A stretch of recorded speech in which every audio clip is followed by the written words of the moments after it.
everybody, Thrifty Teresa here. Thank you for joining me with another Etsy seller interview. Today I'm super excited to have a new face that you probably haven't seen before. He does not make YouTube videos, but I've found him because he's been commenting on my videos. And the fact that he is a male seller on the Etsy platform, I think is awesome. I am excited to get the male perspective, see the types of things that he sells, and he's a relatively new seller, so we can learn about what it's like to be a new seller on the Etsy platform. His name is Jack Ryan. The name of his Etsy store is TheSmallRoomVintage. Thank you very much for joining me, Jack. Please introduce yourself. Well, I'm Jack Ryan Garcia. Like you said, my shop is called The Small Room Vintage. And I live here in Palm Springs, California, born and raised, kind of desert rat. So yeah, I'm new to the whole thing, but I enjoy it. You know, I've always liked thrifting and vintage stuff. So I'm just glad to have a platform to kind of share what I dig and hopefully other people dig it, you know. Awesome. Tell me how you got the name, The Small Room Vintage. I think that's really cute. Well, so I was born in the 70s, right? 80s kid. And my parents were immigrants from the Philippines. So anyways, so we had a small house growing up, and they had a little add-on room, like kind of like, you know, adjacent to the garage type of thing. And it was kind of like our, you know, people have like catch-all drawers. We had a catch-all room. So, you know, within that room was everything they brought from the Philippines, and then, you know, she would buy us toys and stuff like that, but we were kind of weird about our toys, so we would have them in like in curio cabinets. So, you know, picture a china cabinet full of like silverware and stuff like that, but then we'd have our Transformers next to it. My sisters would have their like My Little Ponies next to that, you know, Cabbage Patch dolls. So it was kind of the room that we did everything in. It was like our own like romper room type of thing. Yeah. Oh, that sounds awesome. And it was like my mom's, you know, it was the way my mom could kind of have her whole personality was like stuck in that one room. So it was cool because we were like kind of, that was our little playground. Oh, that's fantastic.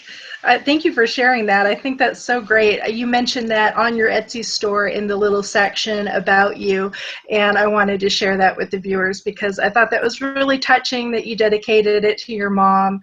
And yeah, it's nice to have the nostalgia and the memories along with the stuff that you sell, especially, you know, I think a lot of us sell stuff that we are nostalgic about. Yeah, no, yeah, definitely. I mean, there's no childhood without mom, you know? So Yeah, totally. everything's my mom. So so I figured if I was going to do any type of new thing that had any kind of, like you said, nostalgia or just nostalgia and like kind of roots, you know? So that's my mom. So hopefully, I mean, she's not buying Transformers and boom boxes, but she allowed us to get those things, and you know, everything comes from there. Oh, that's fantastic. So how long has your Etsy shop been open? It's been open about, I'd say 11 weeks only. Yeah, I think it's about probably going on the end of the third month now. Yeah. Okay.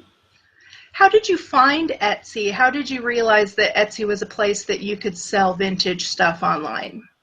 Well, you know, my vocation, my full-time vocation, pretty much what I've been doing is custom cabinetry and furniture, custom furniture, stuff like that, which is really big here in the desert. And what I wanted to do is, everything I do is really big projects, you know, and a lot of the time, it's not really personalized to what I want to do. It's really dictated by the client. So originally, I was going to make small one-off like wooden pieces, like mixed media art pieces, and smaller things like that. Okay. And then it was just like, it was. Now, I still kind of want to do that kind of stuff, but it just takes so much time, and I don't know, like, it might take a little bit out of it for me as far as, like, pouring my hours into one thing and it being a product, if that makes any sense. Yeah, absolutely. So, I started out as a handmade seller on Etsy, and I felt that, and I don't think everybody does feel that, but I did feel that, where you start to get burned out, where a hobby that you love has turned into a job, and custom orders sometimes can be grueling.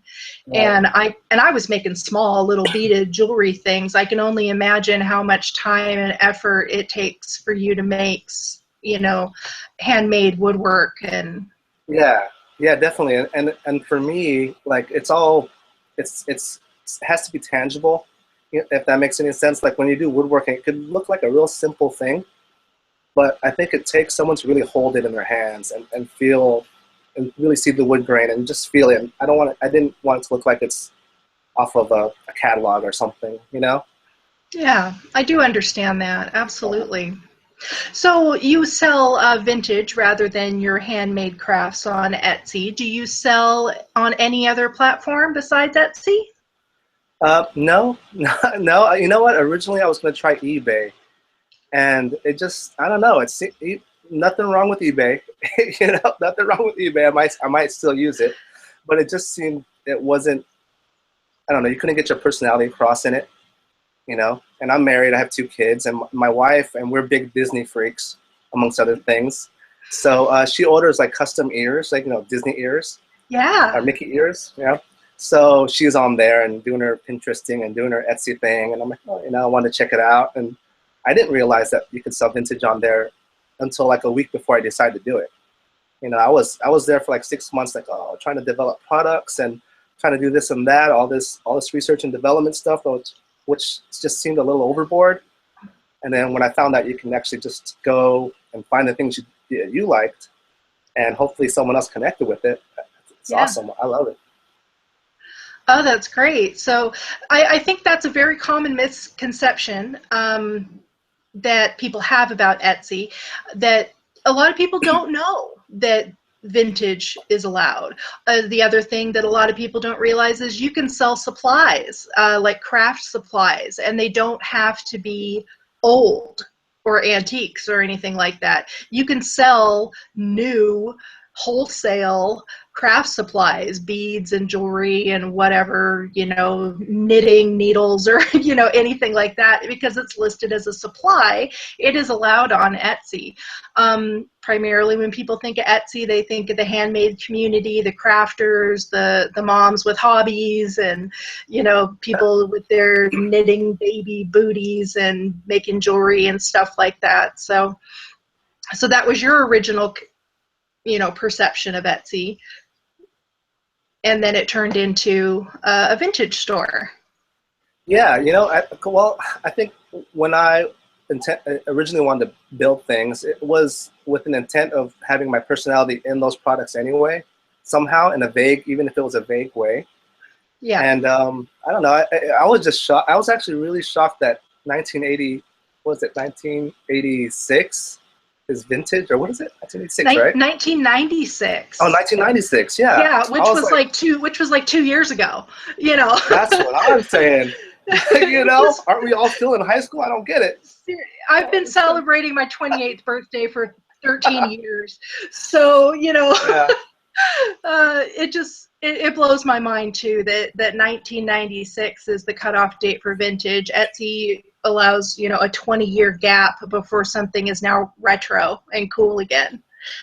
Yeah, it is a trip though, because technology is moving so quickly that it is vintage. There's no shame in saying that.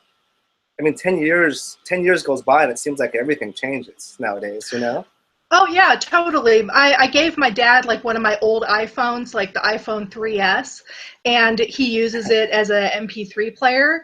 And we're going on vacation. He wanted me to load some new music on it. I can't, because it's not compatible with anything anymore. Even iTunes won't update the stupid thing because it's so old. And it's not that old. I hear you. No, that's why that's why I love having these products, and they're really tangible. Just to hold like a record in your hand. My kids are like, "What the heck is that? They don't understand. They don't understand what's happening with this thing spinning around. Like, it's a record, And that's what I used to love doing in thrift stores, just digging through records, whether they were like stuff I didn't listen to. It was just I don't know, just something pleasing about holding the record and looking at the cover art, and same thing with going through old books and you know, I grew up in the 80s, so there was still a little bit of punk rock going on. So we're looking for like our combat boots and our torn up jeans, our suspenders, you know. It was like now they just go to a store and it's all laid out for them, you know. Yeah, we didn't have Hot Topic in the 80s. We that came a little bit later, you know.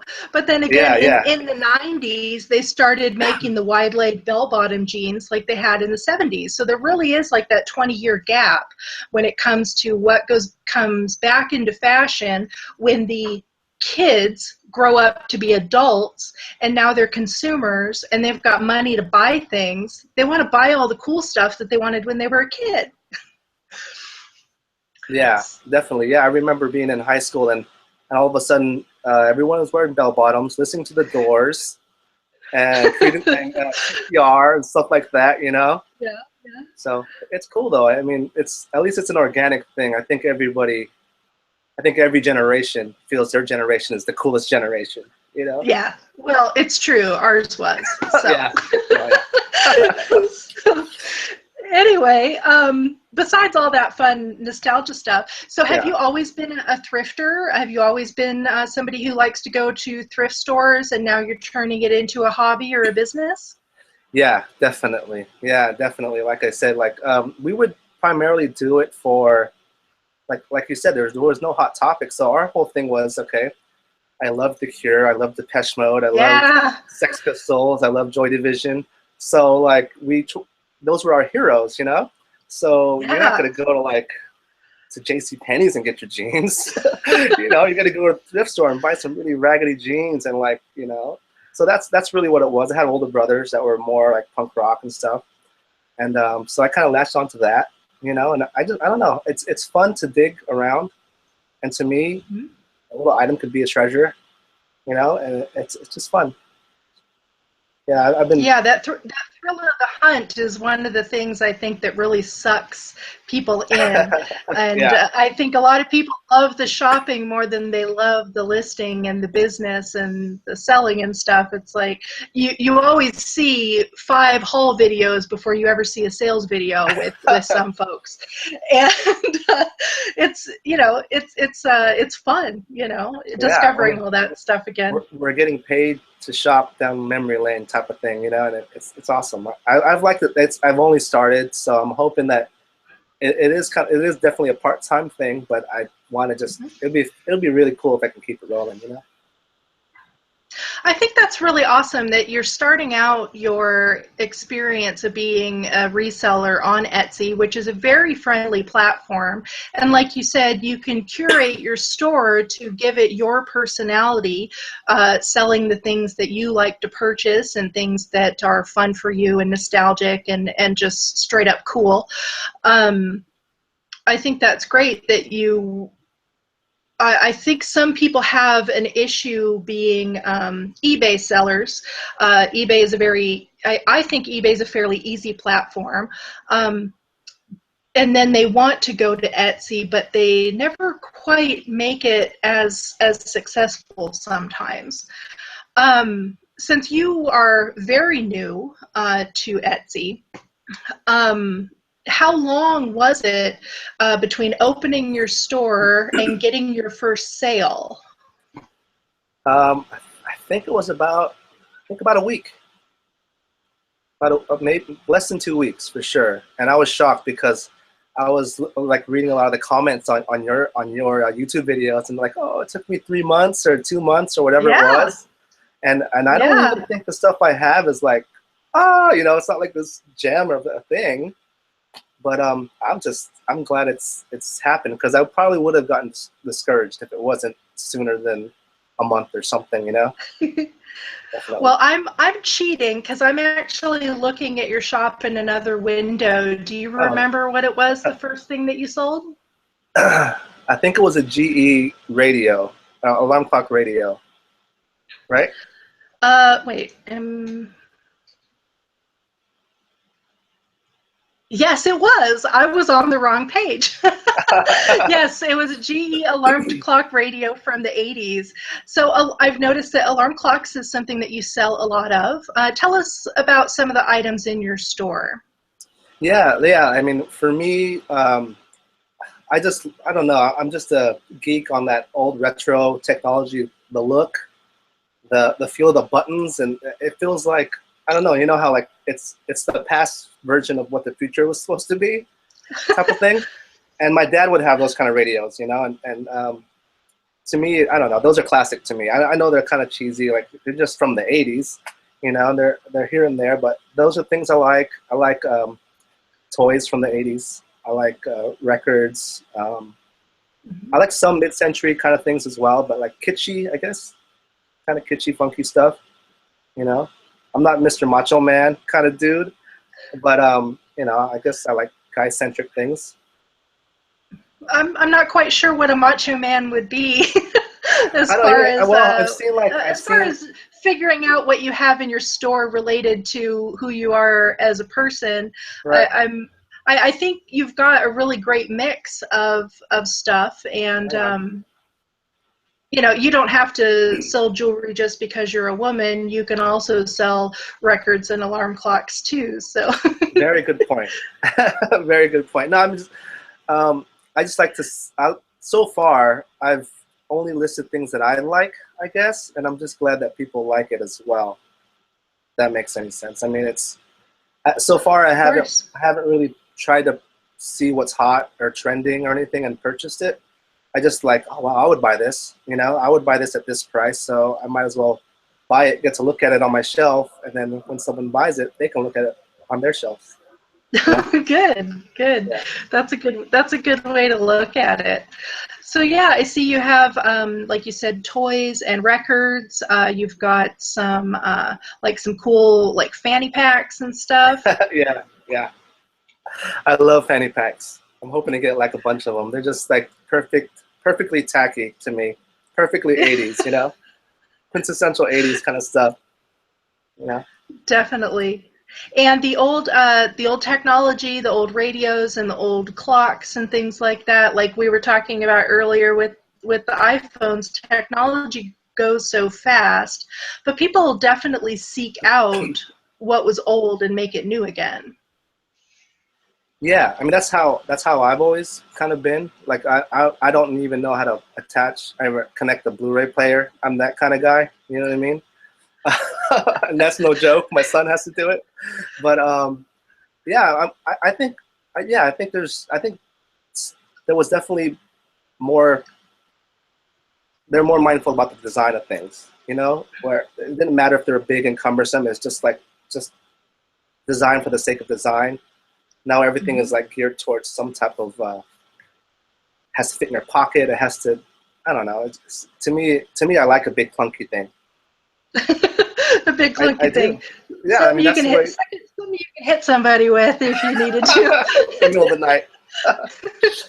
Yeah, exactly. There's a burglar. I'm going to hit him with my alarm clock. That's exactly Yeah, right. yeah. My iPod won't do much damage, you know. No, you'll just have to replace the screen like you always do with those phones. So, do you have any help with your store? Does your family, your kids, anybody help you out? As far as like sourcing stuff and going with me, yeah, my wife definitely.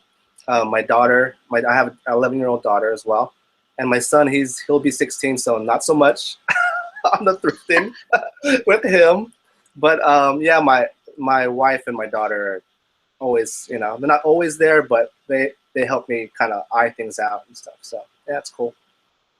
Does anybody help you list or photograph or research for your store? No, I do it all. I do all of it myself. I do all that stuff myself. Yeah, And you said you are a full-time worker, so this would be a part-time job for you then. that's correct. Yeah, but since we live in the desert, I mean, the desert, it's already 100 degrees over here. Oh wow. So I'm a carpenter, cabinet maker, and it's really seasonal, you know, because we get work from the snowbirds and stuff like that. But it's half of the year is you're kind of just hanging out, kind of waiting for things to happen. So I figured I might as well do something that I enjoyed as well. You know, make a little money here and there. So it's the hot months for you that are slow, or is it the It's winter months well, because the snowbird's gone? it's kind of a catch-22. Like for us, it's when it gets super hot. Sadly enough, we get super busy, So from like so from like July to, I would say, well, end of June to September, when they're gone completely out of here. It's a lot of Canadians come into the desert and have second homes and stuff, as we'll work on their homes so that when they come back in the fall, they'll have something, you know, new to look at or whatever. And then That makes sense. yeah, and then we'll come in during like like right before the holidays to do little touch ups and stuff like that. But then basically between Christmas time to spring break, it's pretty dead. Okay. Yeah. That's cool. So you were mentioning about your kids, and it reminded me of something. My coworker has a daughter who just turned 14. Somehow his daughter has gotten into vinyl records. I don't know how that happened.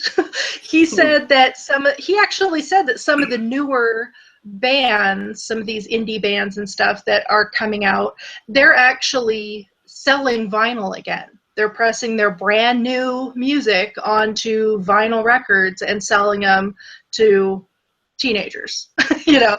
So he has actually gotten back into the vinyl game by having the hobby with his daughter, taking his daughter to the record store, flipping through all the records, finding things like he's introducing her to like Led Zeppelin and stuff. Oh wow! And Right on. I just think that is awesome to be able to share that, you know, with your kids. So even though your son's not into it at the moment, I hold out a little hope for your daughter that she might get interested in your hobby as well, and that's something that you guys can share together. Yeah, no, she is like my little partner in crime, my daughter Lily. So she's kind of funky. She's kind of like, you know, she's a little weirdo, you know, which is which in the best way possible. And yes. yeah, she's kind of an eclectic type of girl, and she can appreciate it. Not so much the records, but she likes the cover art, and she likes that kind of stuff about it. You know, so it's cool. Is she learning things? Like when you're in the store, does she find something and be like, "Hey, Dad, check this out"? Yeah, actually, yeah, definitely, yeah. Because here in we're considered the low desert here in Palm Springs and like Coachella Valley, so we're like, you know, the whole Coachella scene is over here. Oh, But yeah. yeah, but we'll go to the high desert, which is only like I don't know, like 30 minutes away, 40 minutes away, which is like Joshua Tree area, and it has a little bit more free spirit kind of energy there, like kind of hippy dippy, but in a good way, you know. So yeah, she loves it over there because it's a little more her speed over there. Oh, that's cool. That's really Yeah. good. I love hearing families that like to do this together. I learned from my dad, and I swear there was a time period where I was probably 16 to 25 where I didn't want to go thrift shopping with my parents either, because we did it my whole life. And I got sick of it, and I didn't like being a thrift store kid at a certain point in my life. I wanted to have all the cool stuff that my friends Right. had, so I turned into a snob.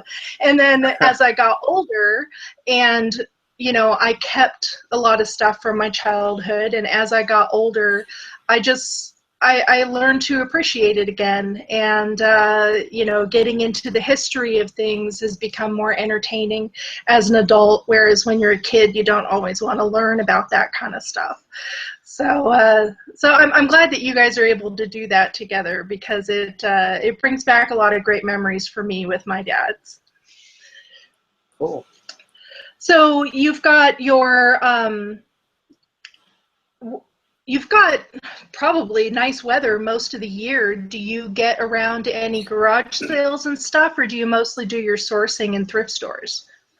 Yeah, I mean, I've just started collecting stuff. You know, I just started, but as far as garage sales are pretty cool here, actually. You know, because we got like a lot of older homes, so it used to be just a retirement kind of community. You know, the desert was, and so you'd find a lot of cool mid-century stuff and like, you know, that kind of thing.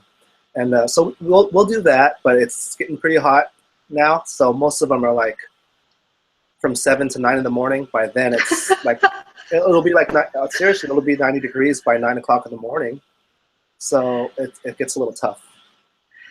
Yeah, we all have our unique experiences when it comes to sourcing. I can't get out and do a lot of garage sales and rummage sales and stuff because I live in the inner city and I don't have a car.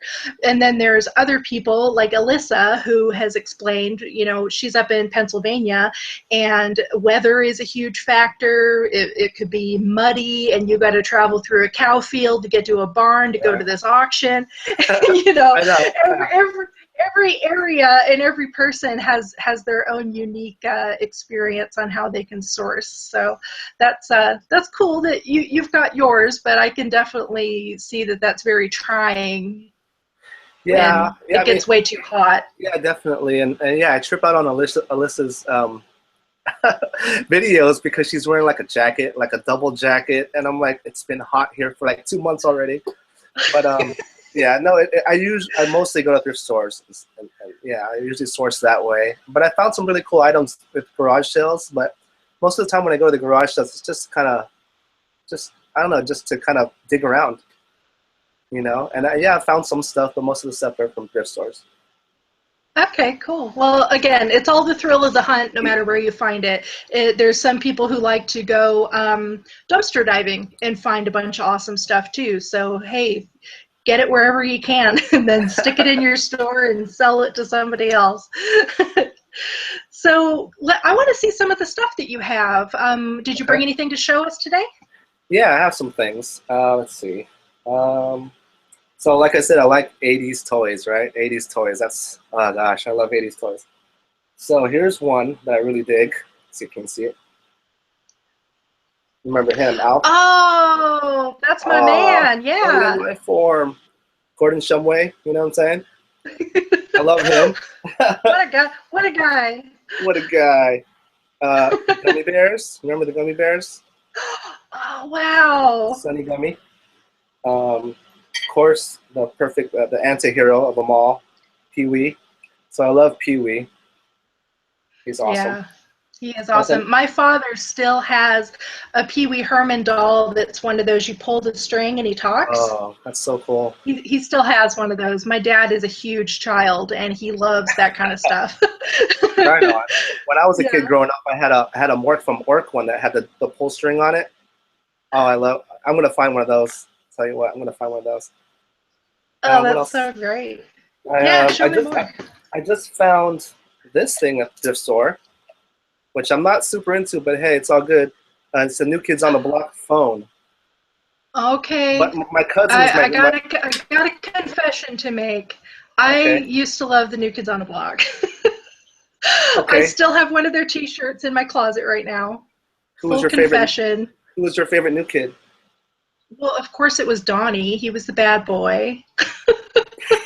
Wow. And then when I wasn't 12 years old anymore, I turned into a goth girl and I was doing all that stuff. So, Right but on. yeah, no, I've got my dirty past with the New Kids on the Block, so I love them. Would There's no you shame. show that No phone shame. again? Sure. This is the phone. What's kind of neat about it, it still has the 900 number on the side. So you can, I mean, I'm sure, you know, they're not going to answer anymore. But I was thinking about calling just to see what Jordan's up to, you know what I'm saying? See what Joey's up to. Oh man. But I found it. I'm Show like, the oh, picture. look at that. Isn't that cool? It's like in such good shape too. Like Wow. I'm about to keep it. And that's just like a handset one. It doesn't come with like a Yeah. cradle. Well, you know, I think originally it has like a hanging cradle to it, but it still has the little guy, the little thing here that all you got to do is set it down on your bedside. So, you know, at any hour of the night, you can go call Jordan or whoever you want to call. Man, I might have to get a landline in my apartment so I can buy that phone. That is so cool. I know. I thought I was shocked. I'm like, why am I geeking out on this so much right now? Yeah, I'm sure they were not your favorite band when you were 12 years old, but they were certainly mine. Well, I had a girlfriend in the 8th grade. Her from floor to ceiling, it was entirely New Kids on the Block. So it has sentimental value to me as well. So Did we date? Because that sounds like my I room. know. I'm pretty sure we probably would have hung out though. I'm pretty sure. Yeah. That's too funny. Did you have something else? Yeah, well, this is, I've only had like, I don't know, 30 plus sales or something, but these little boom boxes, the little tape deck in them and stuff that still work, this is where I've made like my highest price points for on these guys, and I just dig them. I love them. I'm like, after getting a few of these, I'm not even listening to CDs, or does anyone listen to CDs? I don't know. But yeah. So what sort of price range do you price the little boom boxes in? I think I've had them when there's just the radio themselves. I've sold them for like 40. With the tape decks on them, the highest one I've sold was like 65, I think. Yeah, but I can, for me that's a huge profit on those because I can get a pretty good deal on those. Sure. And how about the clock radios and stuff? What is your price range on those types of items? Well, the smaller ones are like usually about $9 for just the small, just the clock alarm clock themselves. Clock radios will probably be like 12 to 16, depending on the size and stuff like that. So yeah, actually those I was somewhat surprised that people were digging on them because I don't know. It's just I'm glad they are because I really like them and I want to continue being able to get them and sell them and list them because I don't know, I geek out on that stuff a lot. Do you have any trouble testing some of these vintage electronics? Have you come across any that you bought them but they didn't work, or are you usually able to test them out in the store? No, yeah, we can test them out in the store. The one thing that I found was most of them, the battery compartment won't work. But I definitely test them all out, and I'm pretty transparent in my descriptions and everything. So if there's a little static or anything like that, I knock off a few dollars and make sure it's known, and it's yeah, it's been pretty good so far. I'm surprised that they're working that great. Like the speakers sound great, and they get great reception and stuff. So it's cool. That is cool. So how about your records and stuff? What sort of price points do you have on those? Do you have any super collectible ones, or are they mostly just basic pop culture stuff? Yeah. It's more basic stuff. I think they've been going from like $8 at the lowest end, $8 to I think the most expensive one I sold was like a Smiths record for $15. Oh, And, I love the Smiths. Oh dang! I can be about the Smiths all day. No, I love the Smiths. Sold a couple Depeche Mode records, and I love the '80s. So yeah. Absolutely. Do you find it easy or hard to ship records? I know some people stay away from records because they Right. worry about the post office. Right. Well, when the first few I shipped out, I was just overly careful. It was just like 3 layers of cardboard and all this stuff going on. And then I kind of figured they're not super collectors, they're not super rare or anything like that. And I think if you look at my shop, the photos are pretty clear, and I describe if there's scratches or scuffs or anything like that. So when I ship them out, it's basically just media mail. And it's an insulated, just like a mailer, like a plastic mailer, or like with a little, what do you call them, with the bubble wrap mailers. Right. And, yeah, bubble mailers. Yeah, bubble mailers. There you go. And they've been fine. Yeah, I've had people comment back saying that 5 stars. Thank goodness. Good, good. Yeah, you got great feedback on your store. Do you ship internationally? No, I don't. The only reason is I want to kind of get my feet wet doing this, just shipping within the United States and see. I've noticed some people kind of favoriting and viewing things from other countries, but I'm cool with being in the U.S. I'm cool with just dealing with that from coast to coast for now. Yeah. Okay, well, the reason I asked is because I have seen other people who sell like the boom boxes and the clock radios and things like that have had some really good success selling those vintage electronics overseas. So I was wondering if that was something that you've tried yet. International shipping, honestly, is pretty easy thanks to the U.S. Postal Service, their shipping calculator on their website. It's pretty darn easy to figure out the price points for shipping internationally. I sell mostly small stuff, so I imagine, you know, selling more of these heavier, weightier items might be more, but, you know, the international customers certainly seem to be willing to shell out money to get whatever it is that they want.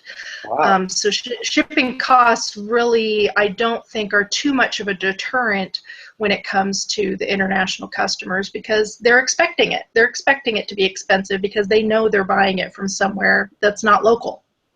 That makes sense. Yeah. Yeah, so take that into consideration. You might be making a fortune off of some of these rich folks out of the country. That sounds good. Well, yeah, you're pretty much you and Alyssa. You're like my virtual teachers for Etsy, so I Oh, rely on you too, mostly. So. oh, thank you. That's so nice. So let's see, what else was I going to ask you about? So you don't sell on eBay or any of those things. So besides me and Alyssa on YouTube, do you have any other resources that you used when you were first learning about Etsy? Is that something that your wife helped you out with, or did you use any of the teams or forums on Etsy? No, all I did was I just pretty much just signed up to be a seller. Like I didn't really know much about. I've never purchased. I mean, it sounds kind of weird, but I've never purchased anything on Etsy. My wife has, like I said earlier. So my wife has, and she likes it. Like you said, it's a little more. It's a little more personal, and it's a little more. I don't know. It's kind of cool. It's cool, you know. I dig the platform, and for me, it was really easy just to kind of. It felt like I was just signing up on Facebook or something, you know. So yeah, Okay. I didn't really So it's research too easy for much. you to start. Yeah, yeah. That's good. That's good to hear. I was saying to you earlier before we started recording that I've been using Etsy for so long. I started in 2007, and so I don't even know how to describe to somebody who is a new seller on how to start, where to start, what to begin with. And that's one of the reasons I kind of wanted to start making these videos with the interviews with the other sellers so that we can continue to learn from each other. So people watching you today are going to be able to see, hey, he started knowing close to nothing about Etsy, Yeah, but that's true. That's true. it's working out. You've had some great sales. You seem to be having fun with it. Yeah, yeah. It's the fun factor. Um, that's a pretty good incentive for me, anyways. I think if you like vintage and you're able to like even break even, honestly, like even if you were to break even, you're able to go 2 or 3 times a week and dig around and you know and pick up some stuff. I think it's cool. You can't really lose. I haven't really lost anything, you know. I totally agree. One thing that I want to do for our viewers today is I'm going to do a screen share of your store because you are doing something very exciting with your photos on your shop. And Etsy is very limiting when it comes to photos. You can only have 5 photos on your listing, and you are doing something outside of the box, which I Gee. think is awesome. And I'm totally going to steal the idea from you, but I will give you credit. This is your credit that you rock, and you inspired me to do this. What Jack does is he creates collage pictures, and he uses those collage pictures for his main photos. So his first photo that you see when you're browsing through the search results or if you're browsing through his store are picture collages. He'll have 2 or 3 pictures on the main photo, kind of like what people do on Instagram and things like that. So I want to show you guys that because I think it's fantastic and it really makes his items stand out. So if I can remember how to do a little screen share thing here, I'm going to bring up Jack's store. So let's see here, share. All right, can you guys see that? Can you see that, Jack? Yeah, I can see it. Okay, so this is Jack's shop, The Small Room Vintage. He's had 35 sales. He's got some 5 5-star feedback. He's got some great photos here. Check out these pictures. You can see how he has multiple pictures in the same, you know, square, so that people can get different and multiple views of the item before they even click on it. He's got multiple views of this camera, multiple views of the little Monchichi doll, which is adorable. It's cracking me up. You know, so when you click on the listing, let's check out the doll. Here is a great, huge photo. And then he also has 4 more photos in the lineup. So he has essentially given himself, what is that, 7 photos when we're only limited to 5? Or is that 8? I'm bad at math. So, so he's got all these great pictures, and I just think it's phenomenal. Here's some more down on the other side of the page. He's done that with some of his other plush dolls, the little bunny, the Miss Piggy. I think that's fantastic. Jack, can you tell us how you came across this idea out of that brilliant mind of yours? Well, you know, that was probably the one thing that stood out to me that was limiting, was the photos. And like I was saying earlier, for me, it needed to be tangible. And coming from like a furniture background, everything is, you can't tell what a piece of furniture is until you really see it from all angles, you know? So I want to do the same thing with these products, and no one looks at anything in 2D, you know? Yeah. So yeah, and I wanted people to, and I know there's thousands of shops, and I wanted people to be able to scroll through, and within that few seconds that they see my product, that they're able to really get an idea of what it is, you know? Absolutely. I think that is just brilliant, and I'm totally stealing it. It's all good. You've inspired me, and I love it. This one has even more, so it's really just a matter of your creativity.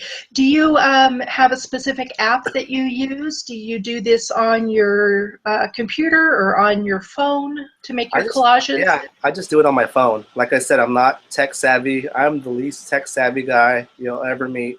So I just do it on my phone because it's easy, you know, and I can do it while I'm hanging out and chilling. So, yeah. That's great. I always feel really limited with my phone. I do most of my Etsy listing on the computer. I will upload photos from my phone because I use my phone as my camera. So what I do is I create a lot of draft listings. So really the only thing that I'm putting in there is the photos. Right. And then I don't even put like a title or a description. I'll put like the letter X.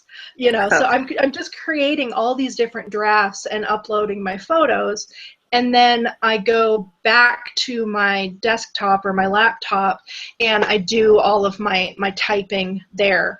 It may have something to do with the fact that I've got like 5-inch fingernails, so I don't have that dexterity on my phone, and I am really good at the keyboard because I talk on the phone and I type all day long. That's my job.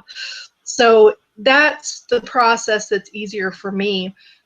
But more and more people are like you, learning to use these apps to their advantage and enlisting on the fly. Yeah, you know what I do is the most advanced I've gotten was Facebook and Instagram. Honestly, I don't know how to tweet.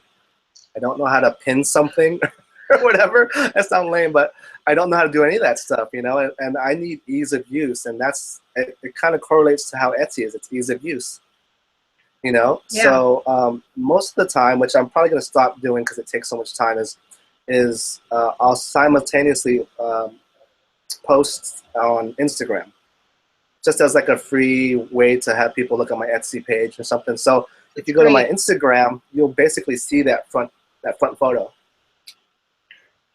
That's great. I don't have what it takes to do Instagram. It's another thing where I feel it's hard for me to type on my phone. So you know, you can't upload anything to Instagram. Instagram's one of the few platforms that they've made it so proprietary that you can't get another website to do the work for you, to just import your crap over to Instagram. So it really Right. is up to you on your mobile device to upload a picture, type a description, do all the hashtags. So Yeah. kudos to you if you've got enough time in the day to do that, because It takes time, and like I'm not young anymore, so my head starts kind of because you know how long it takes. So like, you get this cool item, you clean it up, you take the pictures. I take several different pictures and choose from those, and then list that, and then have to list it again on Instagram. That's another however long it takes, you know. So I've only been averaging maybe 5, some like 3 to 7 items a day probably listed, just because that's as much as I could take, you know. Yeah, well, that's a lot. That takes a lot of work. That's one Yeah. of the reasons that I do a lot of drafts, is so that I can take my time and then I can publish the drafts later whenever I feel like adding new items to my shop. So that's 7 items a day is a lot. You know, building your store one item at a time is a whole heck of a lot of work. So you're doing a fantastic job. I think your store said it had like 200 items or something like that Right. in it. So Yeah. even though you've only been open a short period of time, just a handful of weeks, you're kicking ass, honestly. Right on. Well, like, my goal is like my immediate goal, hopefully, is to try to put up. I don't know if that's a lot, but like 20 to 25 items a week. That way, every Yeah. month I can have about 100 items up, and that way I don't know. I just want to improve my chances of getting looked at, you know. And as long as the Yeah. stuff is still cool, I'm not just throwing up stuff I don't like and just random things to make listings. I think it's all gravy, you know. It's all good. That is good. You've got the right attitude, and you're already successful at this point. You made your first sale within the first week opening your shop, so you're doing a great job, and I encourage you to keep rocking and rolling, and you're gonna surpass all of us at some point. Oh, So I doubt it. when yeah, I saw your 300, was it 300 sales, right? yeah. I was like, oh my! I told my wife, look, one day I'm gonna be like her. I'm gonna get. I don't know how long it's gonna take, but Oh, it's yeah. cool. Like, so I love watching you two ladies. It gives me kind of goals to try to reach. You know, it's Well, cool. you're well on your way, so keep up the great work. I was going to mention, you were talking about the Instagram and the Pinterest and all that kind of stuff. You're not into the Pinterest thing. To remind people out there, if you don't use a lot of social media and you want a free tool to help you do your social media with zero effort on your part, check out a video that I made a few weeks back. I titled it Etsy Seller Tools, and it's for a website called If This Then That. And my video talks you through a very easy process of how to get Etsy to communicate with these other websites. It will take your Etsy listing anytime you create a new listing or anytime you relist something that has expired. It will automatically take that listing and put it on Facebook. It will put it on Pinterest. It will put it on Twitter, and you don't have to do a darn thing except press that button to add the item to your Etsy store. It all does it in the background. It's totally free. It won't do Instagram. But it will do almost everything else. If you have a blog, if you are on Tumblr or WordPress or any of those things, if you want to put your crap on Craigslist, it will do it for you. So it's just a matter of creating what they call these little recipes, where you're like, if I put something on Etsy, then it will go straight to Facebook. And then you'll create another recipe. If I put something on Etsy, then it will go to Twitter. And then you don't have to worry about it. I haven't uploaded anything to Facebook, Twitter, or Pinterest for months because this thing does it for me. So there's a little tip. Check out that video if you haven't watched it. Cool. Sorry for the plug, but I think it could be helpful. Yeah. Heck yeah. Yeah. So, Jack, I really want to thank you so much for coming on and talking with me today. I appreciate it so much that you were willing to do this, given the fact that you are not a YouTube person yet. Maybe in the future you might want to Uh, make a haul video or something from time to time. I don't know. I don't know. Like that. That's okay. You don't have to, but this was so nice to talk to you today, to get the beginner perspective, to get the male perspective, to see the types of things that you can sell, and to learn that you started from zero, not really knowing anything about Etsy, and you're just growing and growing and growing naturally. I'm super proud of you, and I'm so happy that I've been able to talk to you about this today. Oh man, right on. No, this has been really cool. Really cool. Thank you for this opportunity. Thank you so much. Well, big love to your family. Keep thrifting and keep listing and making that money. All right. Right on. Thanks, Sue. Thank you. So before we go, if you could email me or send me a convo on Etsy with your Instagram account, if you have a Facebook page or a Twitter or anything you want to promote, send me those links so that I can link them down below and my viewers can check you out. Okay. And of course, the link to your store will be there too, so you can see all these awesome items that Jack has for sale. So, right on. Thanks again, Jack. You're welcome. Thank you. Have a good night. Bye. Bye.